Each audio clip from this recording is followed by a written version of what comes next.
sholat id, Alwi, sholat id. Tuh, udah. Hari lebaran tuh seharusnya dibanguninnya. Udah, nggak usah jadi lebarannya. Nggak ada yang jadi lebaran. Kenapa ya mak-mak selalu kayak gitu?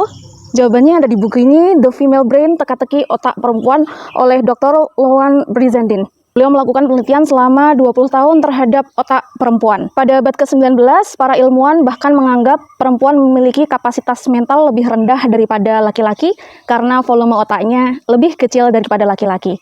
Namun sebenarnya dalam perkembangan ilmu pengetahuan, jumlah sel otak perempuan dan laki-laki sama. Yang membedakan adalah perkembangan otaknya sejak perempuan dan laki-laki ada dalam kandungan atau masih menjadi janin. Awalnya otak perempuan dan laki-laki ketika masih janin default sama atau disebut sebagai otak unisex. Otak unisex ini memiliki kontrol yang sama di pusat komunikasi, baik janin laki-laki maupun janin perempuan. Akan tetapi pada pekan ke-8, otak laki-laki mengalami lonjakan testosteron yang kemudian membunuh pusat sel komunikasi dan emosi, sehingga mereka akan bersifat lebih agresif dan kompetitif.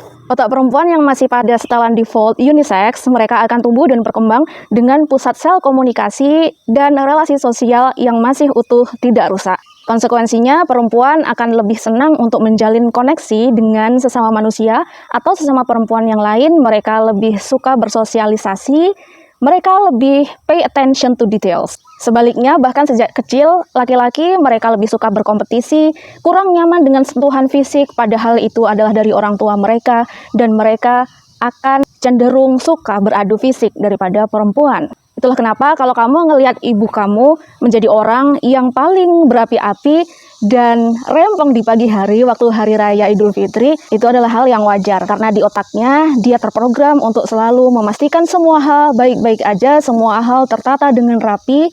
Belum lagi di pagi hari itu beliau akan memikirkan bagaimana ruang tamu harus ditata dengan rapi, camilannya sudah tersedia, belum lagi menyiapkan sarapan, beres-beres rumah dan sebagainya. Itu membuat otaknya sangat penuh.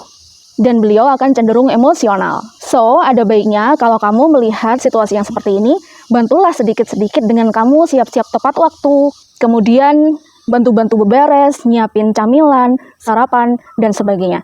Itu akan sangat mempermudah hari-hari yang akan dilewati oleh ibu-ibu kita. Oke, selamat lebaran bersama keluarga semuanya.